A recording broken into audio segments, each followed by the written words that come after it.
What's good, everyone, and welcome back. So today I want to talk about some fishy things that I see inside of the market right now, and I think this is sort of a catalyst, and there's a lot of weird stuff going on. So I would like y'all to look at this with me, drop a comment, let me know what y'all think, right? So the first thing we're looking at is the alt website. We talked about this a few days ago. This was a PSA 10 first edition flawless Charizard, and it was authenticated by NBA, had a diamond sticker on it, if y'all don't know. So from what I'm aware of is that there was roughly about 60 first edition PSA 10s which made it into the company, and only roughly 3 were labeled perfect by NBA. So they put that sticker on the middle of the slab. You're not going to see it right here because it's not depicting the one that actually sold, right? But this is what I was talking about. A PSA 10, there's 123 in existence, and the one that recently sold by Gary's Pokemon allegedly sold for $294,000. And I say allegedly because, of course, right now it's still pending.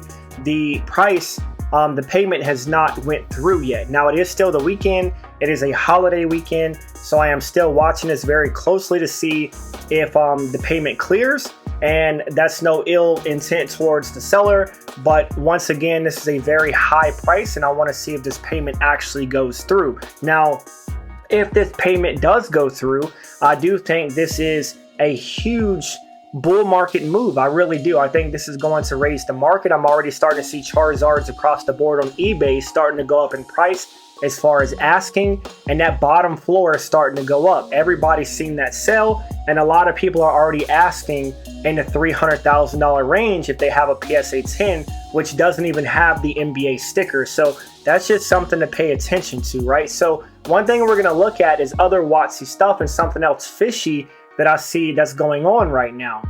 And as we take a look right here, this is something that I've seen across social media, something that I want you to pay attention to, right? So right now, we're looking at a WOTC. This is a base set Blastoise Hollow Shadowless. So right here on the right here, we have 49 bids. This is by Probstein123. And there's 49 bids with 15 hours left at $3,050. To me, that is something to be concerned about. That is something I am watching to see if these prices are starting to go up on the WOTC base set stuff because of that Charizard catalyst, because a Shadowless Blastoise is not worth that much. This card was recently in $1,000 range. This is Shadowless. This is not a first edition, and something weird, right? Look at this one right here next to it. This is a PSA 9 first edition Blastoise. This one, they're asking $5,555. I would go with this all day over a Shadowless that is a PSA 9. Now, the PSA 9 Shadowless is still going up. Now, as we come down, you do see a Shadowless BGS 9 for $1,600. Then you see a Shadowless right here. This is a PSA 9 for $1,000, recased. Now, there's one for $1,000. This is also Shadowless. So what I'm seeing right here is a lot of Shadowless Blastoises, PSA 9, that are still going for around $1,000. And then for some reason, the one by Probstein is $3,050. Now, don't get confused where it says Shadowless number 2. Some people say, hey, that's base set 2. This is not base set 2. There is no shadow here. Base set 2 has a shadow. This is number 2 from the base set for Blastoise. So this is the Shadowless Blastoise going for $3,050. I am going to click on this and look at it because something just seems off to me. Now, if you look across the market, I think there's another one going for around this price. I've seen somebody point it out. I'm not going to look for it right now. You can look for it if you want to. But looking at this right here, we have 20 bidders, 49 bids, 0 retractions, 15 hours, duration of 10 days. And we're going to look at the bids that are going on right now. And this one, I can tell off gate, it doesn't look right? So we have this one right here, star 4, a shit ton of bids with 11 feedback. Now, that's not the major concern to me. The major concern, as we start to go up into the high range, right? We have one right here that says 6 star 4 with 0 feedback at $659. Then we have one at 5 star Z with 0 feedback at $2,500. And then 6 star 4 comes back with 0 feedback, taking it up to $3,000 And then you have the 5 Z, again with 0 feedback, taking it up to $3,050. This is what I was talking about the other day. I didn't have a good depiction of what shield bidding did look like because those for Elsa seem legitimate. Now looking at this, there's no doubt in my mind this is bullshit, right?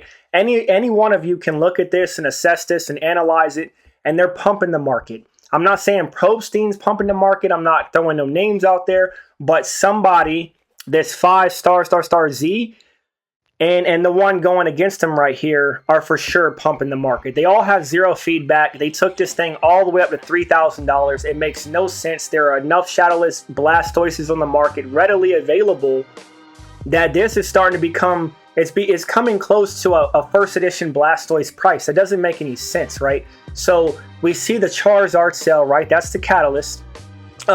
It's still pending. The process for the payment is still pending, so we don't know if it's paid for yet. And then all of a sudden, bam, out the gate, you see base set cards like this Blastoise by Probstein just starting to go up in price. We also seen Elsa's by Probstein starting to go up in price near double in a matter of a week. Now, we couldn't pinpoint that as being shilling for Elsa, but still, the card doubled in price, almost $3,000 in a matter of less than a week. Now we see Shadowless Blastoise starting to pump right now. It doesn't look right to me. So, a whole lot of weird stuff going on, but we are going to transition. I do want to talk about some other things on here as well, so we can go ahead and transition to some better news, right? So Evolving Skies, we talked about this the other day, the hottest set of Sword and Shield. This is going to crack $1,000, I promise you. Like, if crypto is not the catalyst, when money is pumping into people's pockets who actually are not holding the bag, this box is going to be the next team up.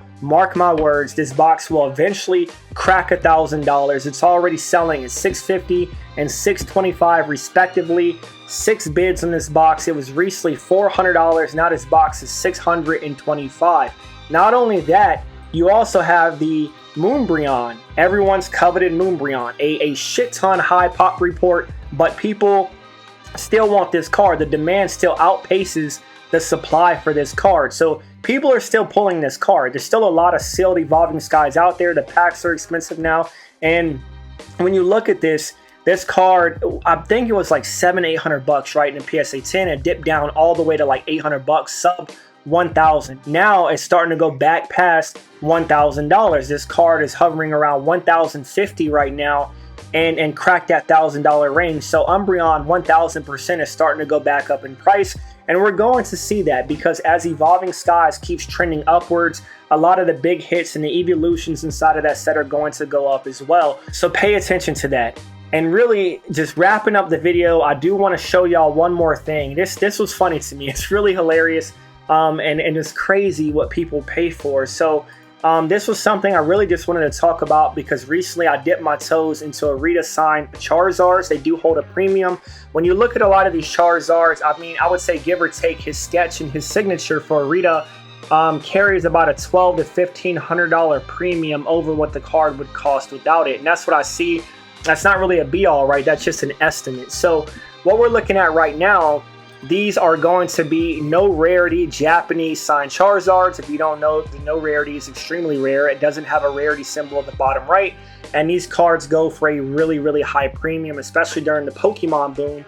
And if it starts to take off again, these cards are going to rocket. But one thing I want you to pay attention to, right? Most of these cards, people don't actually grade the Charizard. They put authentic because they don't want to put what the card is actually worth. You might actually get more money for it if you just put authenticated. But then what they usually do is grade the signature. So you'll see auto 8, auto 9, auto 10, whatever the signature grades, right? But it looks nice to see an auto 10 by Michiru Arita. And then the sketch is the actual Charizard head. So that's where you have the premium.